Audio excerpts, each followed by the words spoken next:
دیکھیے، سب سے پہلے میں آپ کی توجہ دلاؤں گا، ذرا آنکھیں کھول کر قلب حساس کے ساتھ نوع انسانی کا مشاہدہ کیجئے۔ کیسے کیسے دکھ، کتنی تکلیفیں، کتنی محنت، کتنی مشقت ہے جو ہر انسان کا مقدر۔ قرآن مجید میں ایک مکمل سورت ہے، سورت البلد، اس میں اللہ تعالیٰ نے متعدد قسمیں کھا کر ایک بات کہی، لا اقسم بہذا البلد وانت حل بہذا البلد ووالد وما ولد لقد خلقنا الانسان فی کبد۔ ہم نے انسان کو مشقت ہی میں پیدا کیا، یہ مشقت ہر انسان کا مقدر ہے۔ لوگ گھروں کو چھوڑ کر آئے ہوئے ہیں، کہاں کہاں انسان جاتا ہے، یہ اس دنیا میں محنت اور مشقت۔ ہاں ایک مغالطہ ہو جاتا ہے کہ شاید یہ محلوں میں رہنے والے جو ہیں انہیں کوئی مشقت نہیں، انہیں کوئی دکھ نہیں، حالانکہ حقیقت یہ نہیں ہے۔ جو جتنا امیر ہے آپ دیکھیں گے اس کی جسمانی مشقت کم ہے، ذہنی کوفت زیادہ ہے۔ ٹرینکولائزرز کی انہیں ضرورت پڑتی ہے، انہیں سیڈیٹیوز چاہیے، خواب آور دوائیں مزدور کو نہیں کبھی ضرورت پڑے گی۔ وہ 8 گھنٹے کی محنت کرنے کے بعد ایسا سوتا ہے کہ وہ صبح ہی کی خبر لے گا۔ اور یہ وہ لوگ ہیں کہ جن کو ہپنوٹکس، خواب آور دوائیاں، سیڈیٹیوز، مسکن ادویات، یہ سارا لیبلیم اور یہ ویلیم اور یہ فلاں اور یہ فلاں، یہ کن کے ہاں جاتے ہیں؟ ذہنی سکون اور اطمینان انسان کو حاصل نہیں۔ کسی کی جسمانی مشقت ہے، کسی کی ذہنی مشقت۔ میں آپ کو یاد دلانا چاہتا ہوں مہاتما گوتم بدھ کا معاملہ۔ 30 برس کی عمر میں کپل وستو کا شہزادہ محل کو چھوڑ کر نکل گیا، جوان بیوی کو سوتا ہوا چھوڑ کر گیا، شیر خوار بچے کو چھوڑ کر گیا۔ راجدھانی میں رہنے والا محل کا باسی، جسے یہ معلوم ہے کہ باپ کے بعد مجھے یہ سلطنت ملنے والی ہے، کیوں گیا؟ کبھی کبھی آپ نے سوچا؟ اس نے انسان کے غم اور دکھ کا مشاہدہ کیا۔ اس نے دیکھا کوئی اندھا ہے، ٹھوکر کھا کر گر رہا ہے، کوئی والدین کھڑے ہوئے رو رہے ہیں اور ان کی نگاہوں کے سامنے ان کا نہایت محبوب بچہ دم توڑ رہا ہے اور وہ کچھ نہیں کر سکتا۔ اس نے سوچا یہ صدمہ کیوں ہے انسان کا، یہ دکھ اس کا مقدر کیوں ہے؟ اس صدمے سے، اس دکھ سے نجات پانے کی بھی کوئی شکل ہے کہ نہیں؟ انسانوں کی ایک عظیم اکثریت، شاہ ولی اللہ دہلوی رحمۃ اللہ علیہ کے الفاظ ہیں کہ وہ لدو اونٹ اور کولو کا بیل بن کر زندگی بسر کرتی ہے۔ جو 8 گھنٹے تک اینٹیں ڈھو رہا ہو، اس شخص کا تصور کیجیے آپ، وہ واقعی انسان ہے یا حیوان بن گیا ہے؟ اور 8 گھنٹے کی اس محنت کے بعد بھی ہو سکتا ہے کہ 2 وقت کی روٹی اسے پوری نہ ملے۔ اور یہ تو ہو سکتا ہے، نہیں ہوتا ہے کہ اگر بچہ بیمار پڑ گیا ہے تو شاید کوئی برتن بیچے بغیر اس کی دوا کا سامان نہ کر سکے۔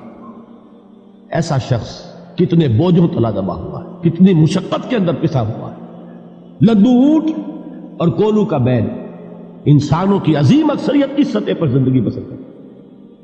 لیکن آپ کو معلوم ہے کہ کولو کے بیل کے لیے مشقت ہی مشقت ہے، اس کے احساسات یہ نہیں ہے جو کہ ان سے انسان کو جو صدمہ پہنچتا ہے۔ ایک بیل کو اس سے کوئی غرض نہیں کہ اس کا کوئی بچہ بھی تھا کہ نہیں تھا، اس کو کوئی بخار ہوا ہے یا کیا ہوا ہے، اس صدمے سے وہ بیل بچا ہوا ہے۔ گھوڑے کو کوئی پتہ نہیں کہ میرا بھی کوئی اولاد میری ہے یا نہیں ہے اور مجھے اس کا کوئی صدمہ ہے یا دکھ ہے، کوئی پتہ نہیں۔ لیکن انسان کا معاملہ یہ ہے کہ والدین کو جو جو دکھ دیکھنے پڑتے ہیں اپنے بچوں کے لیے، اپنی اولاد کے لیے۔ رات کی نیند ہے حرام ہے اس لیے کہ بچہ بخار میں تپ رہا ہے یا درد سے تڑپ رہا ہے، لہذا نہ ماں سو سکتی ہے نہ باپ سو سکتا۔ میں نے ایک موقع پر دیکھا لاہور میں کیروسین آئل، اس زمانے میں ابھی سوئی گیس نہیں آئی تھی اور اکثر و بیشتر جو ہے یہی مٹی کا تیل جو ہے ایندھن کے طور پر استعمال ہوتا تھا، اس کی شارٹیج ہو گئی تھی۔ تو کئی فرلانگ لمبی قطاریں لگتی تھی ان دکانوں کے باہر، ڈپوں کے باہر، اور ایسے ایسے منظر بھی کہ ایک خاتون برقع پوش، ایک گود میں بچے کو لیے ہوئے، ایک کی انگلی پکڑے ہوئے، بوتل ہاتھ میں لیے ہوئے تیل کے لیے، اور کئی گھنٹے کھڑی ہے دکان۔ یہ مشقت انسان جھیلتا ہے کہ نہیں؟ غالب نے اس کا نقشہ کھینچا ہے کہ رنج سے خوگر ہوا انسان تو مٹ جاتا ہے رنج. مشکلیں اتنی پڑی مجھ پر کہ آسان ہو. ہم بھول جاتے ہیں، ورنہ واقعہ یہ کہ قلب حساس ہو اگر اور قید حیات و بند غم اصل میں دونوں ایک ہیں. موت سے پہلے آدمی غم سے نجات پائے کیوں؟ اچھا یہ تو ہوا لقد خلقنا الانسان فی کبد. حیوانات کا معاملہ ایک اور اعتبار سے آسان ہے. ان سے کوئی محاسبہ بھی ہے کیا؟ کوئی جواب دہی بھی ہے؟ کوئی ان کو اللہ کے حضور میں کھڑے ہو کر اپنے اعمال کا حساب بھی دینا؟ نہیں. انسان کی یہ ٹریجڈی ہے، یہ المیہ ہے انسان. اس کو بھی قرآن مجید کی ایک سورت میں قسمیں کھا کر اذا السماء انشقت، اس کے بعد کیا فرمایا؟ یا ایھا الانسان انک کادح الی ربک کدحا فملاقیہ. اے انسان، تیرا المیہ، تیری ٹریجڈی اس سے کہیں بڑھ کر ہے. تجھے صدمے پر صدمے جھیلتے ہوئے، مشقت پر مشقت برداشت کرتے ہوئے ایک روز اپنے رب کے حضور میں بھی کھڑا ہوگا، جواب دہی بھی کرنی.